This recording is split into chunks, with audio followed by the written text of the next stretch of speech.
नहीं, मैं तुम्हारा गैराज नहीं बिकने दूंगी। जाओ, सारे पैसे लौटा दो। मगर माँ, ये भाई साहब की 4000 की नौकरी का सवाल है। नौकरी बाद में भी मिल जाएगी। नहीं मिलेगी माँ, इतनी अच्छी नौकरी बार बार नहीं मिलती। गैरेज तो फिर भी दोबारा खरीदा जा सकता है। दोबारा कहाँ से लाएगा पैसे? मैं किसी दूसरे गैरेज में इतना काम करूंगा कि घर का गुजारा अच्छी तरह हो जाएगा, और फिर भाई साहब की पूरी तनख्वाह भी बच जाएगी। साल में हम 2 कम 50,000 रुपए बचा ही लेंगे। माँ, अमर ठीक कह रहा है माँ, फिर हम अमर को दोबारा गैराज खरीदवा देंगे। माँ, मेरा पसीना ही तो मेरे भाई के काम आ रहा है, और उसमें भी तो मुझे रोक रही हो, जबकि मेरी तो ये इच्छा है कि मेरे खून की हर एक बूंद इनके काम आ जाए। लेकिन माँ, तुम्हें मेरी कसम, मुझे आशीर्वाद दो।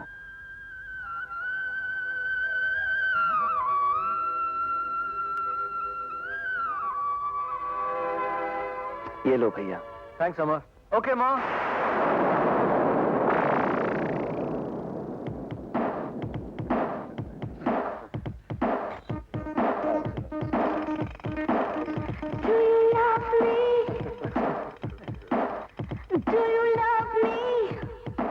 Come on. Sure. Yes, Carla. Sorry, brother.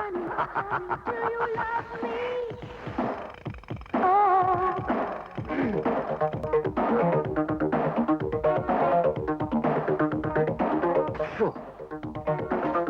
ये देखो. Sorry again. Sure. That's like.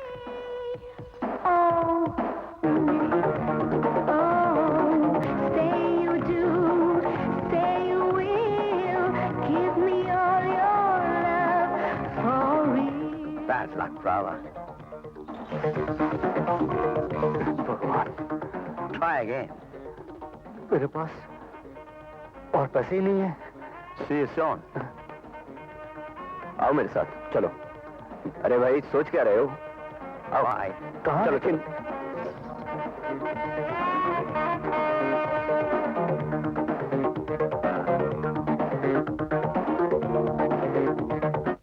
50,000 तुम्हारे भाई ने गैरेज बेचकर तुम्हें दिए थे, वो तुम हार गए। अब क्या इरादा है? खुदकुशी के सिवा मेरे पास दूसरा कोई रास्ता नहीं है।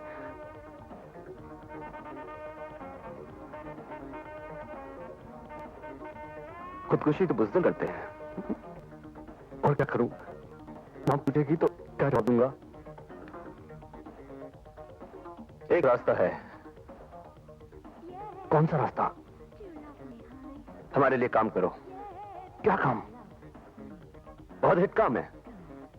चरस, गांजा, ब्राउन शुगर सप्लाई करना। लेकिन मैंने पहले तो कभी ये काम किया नहीं है। अब कर लो, हम सिखा देंगे। हजारों कमाओगे, उसमें से 4,000 घर दे देना। क्यों, ठीक है ना? क्या सोच रहे हो? जी, जी मुझे मंजूर है। वेरी गुड, आओ मेरे साथ। कहिए हुजूर। आइए अब्दुल्ला सेठ। भाई हमारी गाड़ी ठीक हो गई। जी, आप ही के गाड़ी का काम हो रहा है और शाम तक आपको गाड़ी मिल जाएगी। देखिए शाम तक मिल भी जाएगी या यूं ही कह रहे हैं? चलिए मैकेनिक से पूछ लेते हैं। चलिए। आइए। क्यों भाई अमर, शाम तक इनकी गाड़ी मिल जाएगी ना? बस साहब, थोड़ी देर में हो जाएगी। अरे अमर बरखुरदार, तुम यहाँ? तुम्हारा तो भाई अपना गैराज हुआ करता था। बस एक के बाद एक मुसीबतें आ पड़ी, इसलिए गैरेज बेचना पड़ा। अब मैं इनके यहाँ नौकरी करता हूँ। अरे भाई, इसलिए तो कितनी बार कह चुका हूँ कि दफ्तर आओ, 2-4 साल के लिए दुबई भेज दूंगा, लाखों पति हो जाओगे मियाँ। अब्दुल्ला सेठ, क्यों हमारे आदमी को उल्टा पति पड़ाता है? बड़ी मुश्किल से तो एक अच्छा मैकेनिक मिला है और उसे तुम दुबई भेजना चाहते हो? भाई अरे देखो तो सही, सुबह से इसने 3 गाड़ियां स्टार्ट कर दी। ये हाँ, मैं इसका हुनर, इसका फन जानता हूँ, इसलिए तो उसको दुबई भेजने के लिए कह रहा हूँ। नहीं साहब, मुझे धन दौलत नहीं, अपना परिवार प्यारा है। अपने माँ भाई बहन को छोड़कर मैं कहीं नहीं जाना चाहता। देखो अमर, चलिए आपको चाय पिलाते हैं। भाई देखिए शेखर मियाँ, शर्त यह है कि चाय पियेंगे तो उसके बाद पान भी खाएंगे। अरे पान के साथ तंबाकू भी तंबाकू। खिलाते हैं, आइए तो सही। कोई लौटा दे मेरे बीते हुए दिन। मेरे, अरे ये तो डॉक्टर लगता है। आइए। इसको क्या हुआ? इस तरफ। अरे बेटा गंगाराम, इधर तो आ, इधर तो आ बेटा। जी पिताजी। अरे गंगाराम, ये डॉक्टर काय को आया है? वो शोभा को उल्टियां हो रही है। पड़ गया। अरे हम कह रहे हैं सेठ जी कुछ उल्टा सीधा खा लिया होगा। अरे मुझे तो दाल में कुछ काला नजर आता है, कहीं उसके पेट में मुझे कंगाल बनाने का नुस्खा तो नहीं बन रहा। अरे कैसी बातें करते हैं सेठ जी, खोटे ने तो नस काट दी थी क्लियर कट। चंचलदास, आगे से तूने मेरा डायलॉग बोला तो तेरी पगार में से 5 रुपए क्लियर कट काट दूंगा।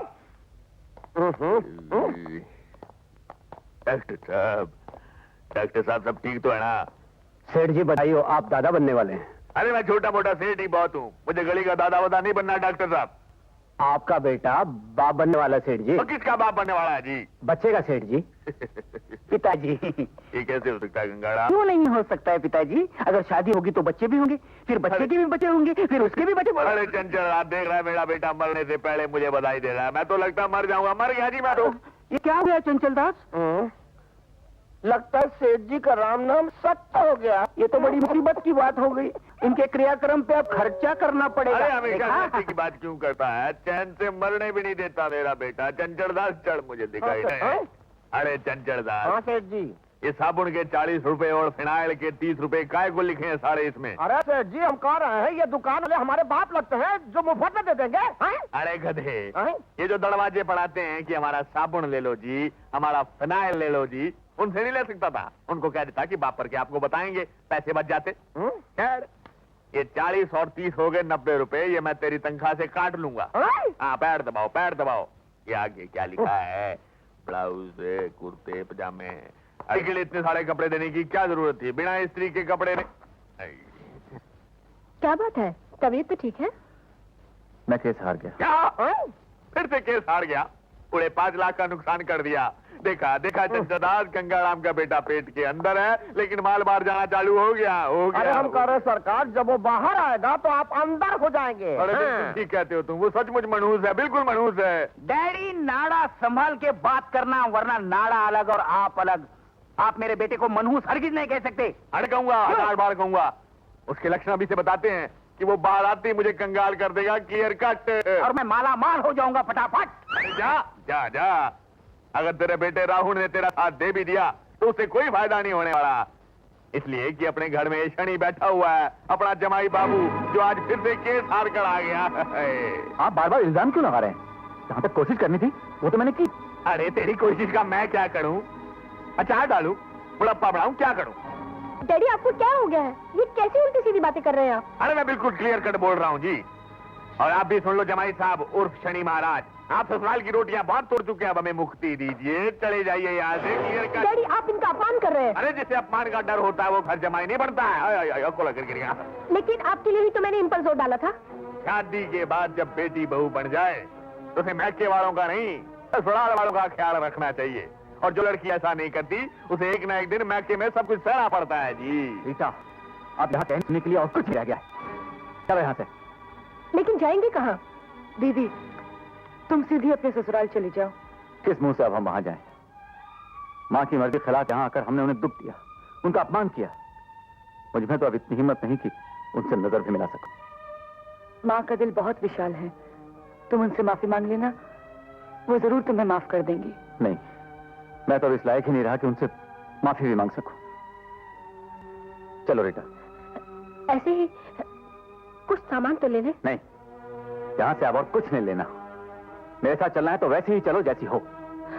दीदी तुमने पहले ही बहुत देर कर दी है, अब और देर मत करो प्लीज। हाँ, अब और देर नहीं करनी चाहिए। तुमने मुझे पहले भी समझाया था, अगर तुम्हारी बात मैंने मान ली होती तो आज ये नौबत नहीं आती। आज मैं न बहू रही और न ही बेटी। चलिए। अरे तू क्या कोई इमोशनल होता? चल पैर दबा। आपको हमारी बेटी पसंद है और हमें आपका विनोद पसंद है, तो ये शादी की बात पक्की समझ लो। शारदा जी, अगर आपकी कोई मांग है तो अभी बता दीजिए। बहन जी, ये तो शादी का पवित्र बंधन है, कोई सौदा नहीं जिसकी कीमत लगाई जाए। देखा शांति, शारदा जी कितनी महान है, वरना 4000 रुपया महीना कमाने वाले बेटे के लिए तो लाखों की डिमांड होती है, ऊपर से टीवी, वीसीआर और वो भी कलर में। माफ कीजिए, आप में से विनोद किसका नाम है? विनोद? हाँ, ये है विनोद। क्यों? बहन जी, हमारे पास इस मकान का सर्च वारंट है। जाओ तुम लोग तलाशी लो। यस। हाँ तो मिस्टर विनोद, वो माल कहाँ है? कौन सा माल? जो हशीश 10 बजे तुम सेठ सुलेमान के यहाँ पहुंचाने वाले। मैं किसी सुलेमान सेठ को नहीं जानता। सेठ सुलेमान मुठभेड़ में पुलिस के हाथों मारा गया है, लेकिन मरने से पहले उसने तुम्हारा नाम लिया है। ये तो सरासर झूठ है। साहब, माल मिल गया। बताओ ये माल तुम्हें कौन सप्लाई करता है? मैं पूछता हूँ, बताओ उसका नाम। मैंने कहा ना, मुझे कुछ नहीं मालूम। मुझे तो ये भी नहीं मालूम ये सब क्या कैसे आ गया। ठीक है, तुम्हें हमारे साथ पुलिस स्टेशन चलना है। लोग ठीक कहते हैं, मुफ्त का सौदा ज्यादा महंगा पड़ता है। अच्छा हुआ असलियत अभी सामने आ गई। चलो हम चलते हैं। ठहरिए ठहरिए, मुझे विनोद नहीं, मैं हूँ इंस्पेक्टर साहब। ये हशीश मैंने घर में रखी थी। ये तो क्या कह रहा है? ठीक कह रहा हूँ माँ। तुम कौन हो? मेरा नाम अमर है, मैं इनका छोटा भाई हूँ। पहले मेरा गैरेज था, चुप टिक गया, तो मैंने ये धंधा शुरू कर दिया। लेकिन सेठ सुलेमान ने तुम्हारा नहीं, विनोद का नाम लिया था। पुलिस की नजरों से अपने आप को बचाने के लिए मैं ये धंधा विनोद के नाम से करता था। ओ ऐसी, लेकिन एक स्मगलर इतनी जल्दी अपना जुर्म स्वीकार नहीं करता। अगर मैं खामोश रह जाता इंस्पेक्टर साहब, तो विनोद भैया की जिंदगी बर्बाद हो जाती और इस खानदान का नाम हमेशा के लिए बदनाम हो जाता। चलिए। नहीं, अमर ऐसा नहीं कर सकता। अमर ऐसा नहीं कर सकता। मैंने आपके विश्वास को ठेस पहुंचाई है माँ, हो सके तो मुझे माफ कर देना। बेटे,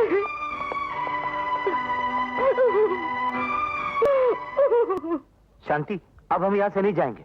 अरे हमें जिससे रिश्ता करना है वो ठीक है ना। अगर उसका भाई खराब निकला तो हमें उससे क्या मतलब? वो तो हमारा भाई भी नहीं है। पिताजी उसे कहीं से उठा लाए थे, हमें क्या मालूम कि वो ऐसा निकलेगा। अच्छा, तो वो तुम्हारा भाई नहीं? ये तो और अच्छा हुआ। समझ लो, सड़क का कुत्ता था, घर में आकर भी पत्तल चाटने की आदत नहीं भूला। ये अच्छा हुआ कि घर से कचरा बाहर निकल गया। अच्छा शारदा देवी, आप बारात लेकर कब आएंगी? अब इस घर से आपके यहाँ बारात नहीं जाएगी। क्यों, क्या हुआ? ये अच्छा होता है कि घर से कचरा बाहर निकल जाए। चलो जी, समझ गए। चलो। माँ,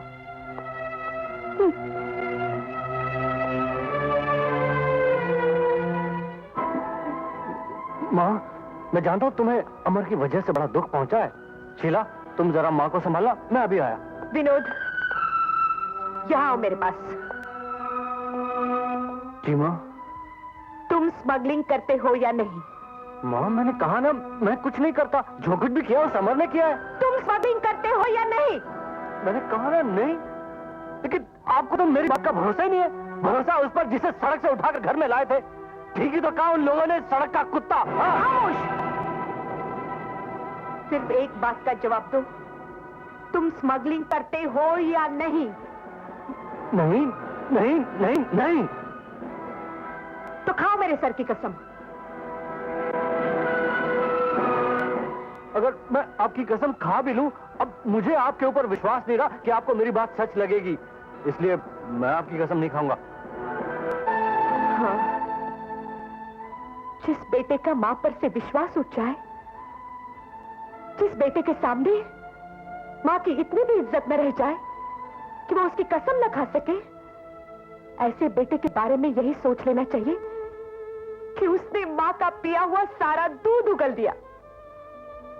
ठीक है विनोद, तूने अपना फैसला सुना दिया, अब मेरा भी फैसला सुन ले।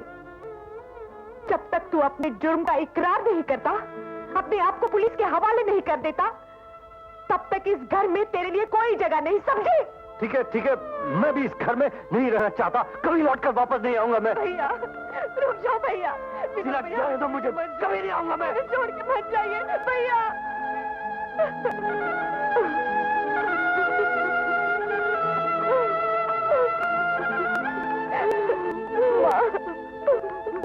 माँ, अशोक भैया तो चले गए थे, आज विनोद भैया भी चले गए। माँ, मैं तो सिर्फ चाहती थी कि खून साफ हो जाए। मुझे क्या मालूम था कि खून पानी हो जाएगा। माँ नहीं आई? वो तुमसे बहुत नाराज है, वो यहाँ कभी आएंगे भी नहीं। माँ को देखने का बहुत जी चाहता है, लेकिन क्या करूं? अपने पाप का प्रायश्चित तो करना ही पड़ेगा। कौन सा पाप? कैसा पाप? बोलो, जवाब दो। देखो अमर, ये बात सबको मालूम हो गई है कि तुम यहाँ पाप का नहीं, उन्हीं का प्रायश्चित करने आए हो। हाँ भैया, विनोद भैया के जुर्म पर पर्दा डालकर तुमने अच्छा नहीं किया। नहीं नहीं, ये झूठ है, सरासर झूठ है। अमर, चिल्लाने से झूठ का काला रंग सच्चाई की सफेदी में नहीं बदल जाता। मुजरिम विनोद भैया है। अगर पुलिस उन्हें सजा दे देती तो शायद उनके पापों का प्रायश्चित भी हो जाता और वो सुधर भी जाते, लेकिन तुमने उन्हें बचाकर उनको और जुर्म करने का मौका दिया है। अमर, तुमने कोई कुर्बानी नहीं दी, बल्कि विनोद भैया से दुश्मनी की है। सर, आपका अंदाजा सही था। अमर को स्मगलर्स के बारे में कुछ भी नहीं मालूम। वो खुद भी स्मगलर नहीं है। दरअसल उसने अपने भाई विनोद को बचाने के लिए उसका सारा इल्जाम अपने सर ले लिया है। विनोद कहां है?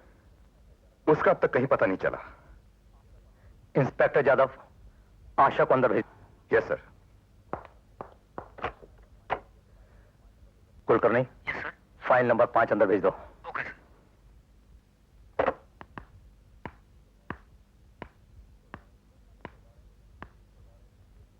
Good morning.